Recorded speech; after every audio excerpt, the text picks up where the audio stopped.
It's amazing how a 10% increase can just totally change how you feel about doing a challenge.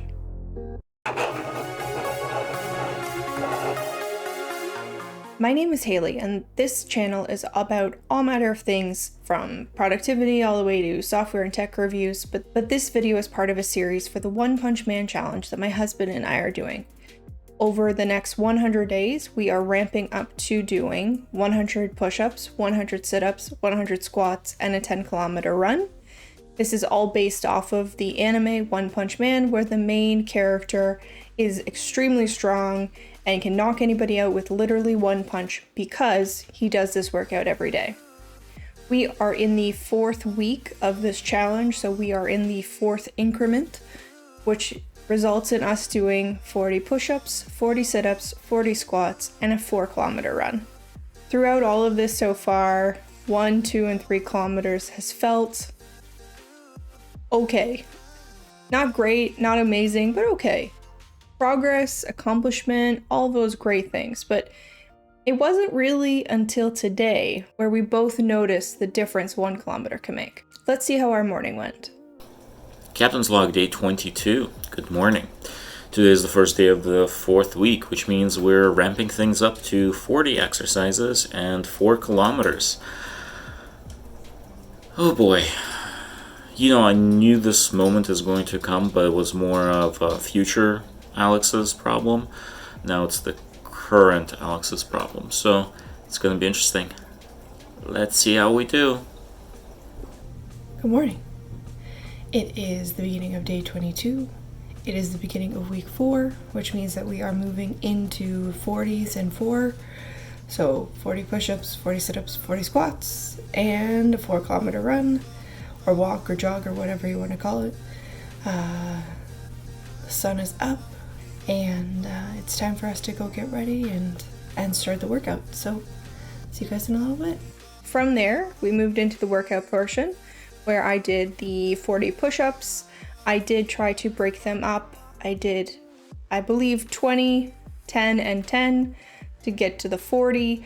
I was definitely feeling it after the 20. I could feel it in my arms and in my back, and I wasn't sure if I was going to just collapse to the floor.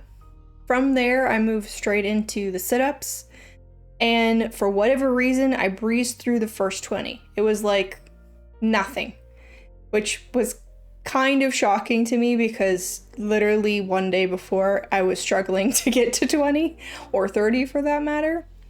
Something just kind of clicked for that first 20. Then when I moved on to the second 20, I broke it up into 2 sets of 10. I could feel it a lot more in my lower abdominal area, so I felt like I slowed down a little bit, and I think my form kind of got a little hinky at the end, so I'm going to have to be a little bit more mindful about that.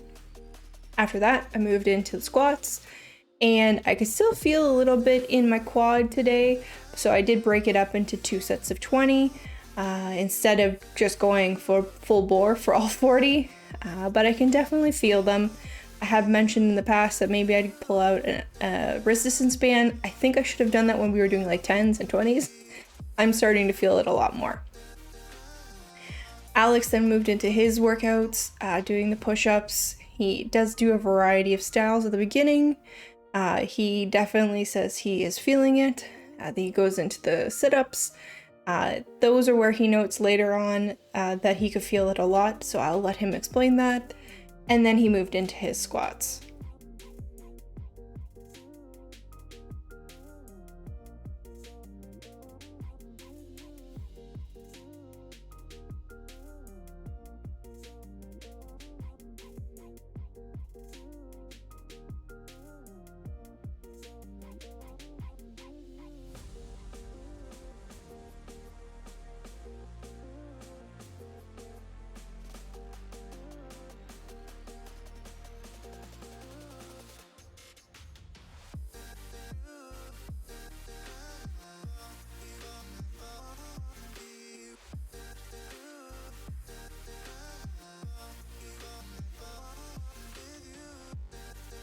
After that, we headed outside and we got our walk jog on.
It's not easy, but I'm doing it.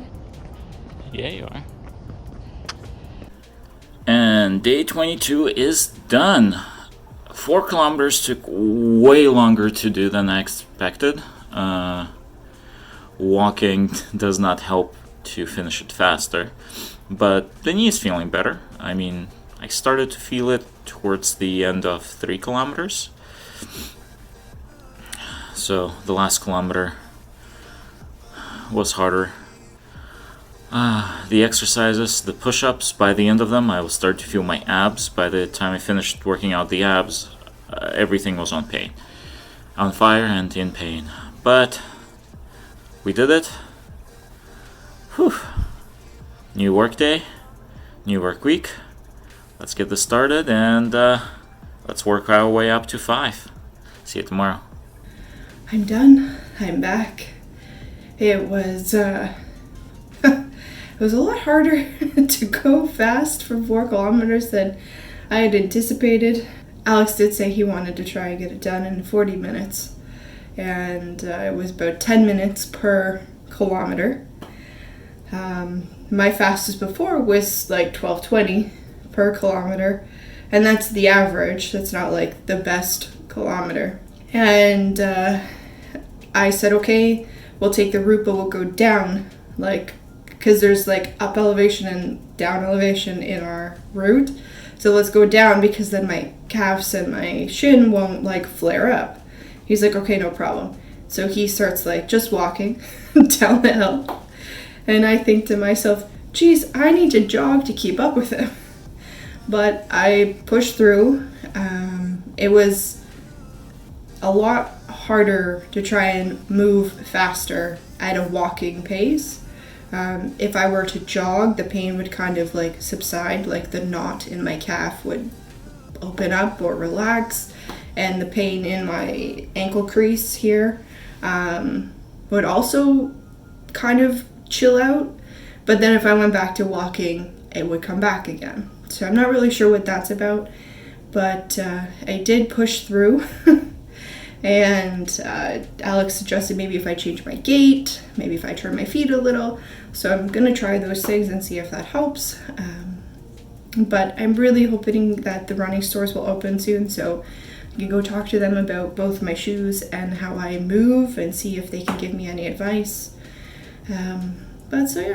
But positive, I did. I cut the time, so it's now 11:40, I believe, off the top of my head. I'll put a card for today's time, so that was pretty amazing, so yay. But now I have to eat, shower and get ready for work. I was reading an article last night that was talking about people who try to do the Couch to 5K program and how it is not necessarily the best for people who are new runners or might be a little bit higher in weight, just because you're not going to get the distance and that progression that you're looking for. I will leave a link to that article in the description below. I thought it was actually really interesting, so do make sure you do check it out. Going through today, as I mentioned in the video, I did struggle with some pain in my left calf and in my right ankle. For whatever reason, when I was walking, it was very, very painful. At one point, it was just like I didn't want to keep going. That in conjunction with the pace that I was trying to keep, it was just very, very uncomfortable. I did slow down, and I even tried jogging. During the jogging portion, for whatever reason, it would release. Like the knot in my calf would relax and the pain in my ankle would subside. But then the minute I would start walking again, it would come right back. So I'm not really sure what that was. I'm gonna definitely have to look into that. Maybe do some research, talk to my trainer about it, just to see what was going on there. All of that being said, I did really push for the last kilometer. So my splits for this run, kilometer 1, 11 minutes and 6 seconds, kilometer 2, 12 minutes and 14 seconds, kilometer 3, 12 minutes and 23 seconds, and kilometer 4, which was my fastest and my fastest ever, is 10 minutes and 47 seconds. That worked out to be an average of 11 minutes and 40 seconds overall, which I was so happy about. I'm ecstatic about what I could accomplish today, given the fact that for 2/3 of it, I was in pain. At the end of the day, I am so happy that both day 22 is done and I was able to accomplish the 4 kilometers today. I felt so happy about that all day. Alex and I are signing up for a virtual marathon. We will see how that goes. It will be happening a little bit later in May, but it is going to be interesting to try out and see how that works. So if you've ever run a virtual marathon or you have any suggestions, please do leave a comment below. I'm curious about how does it work. I've only ever done an actual in-person 5K race, but years ago. So I'm not really sure what it is like now. So if you have any suggestions, feel free to leave a comment below. If you enjoyed this video, do give it a thumbs up. It is encouragement for us. It is a pat on the back for me, and it might allow somebody else to find this video because the YouTube algorithm actually will recommend videos that are highly liked. So make sure you hit that thumbs up. If you have not yet subscribed, I encourage you to do so. Stay along with us for this journey and hit that notification bell for all the updates about when these videos go live. And we'll close it with the mantra: you've got this, I've got this, we've got this, and I'll see you guys tomorrow.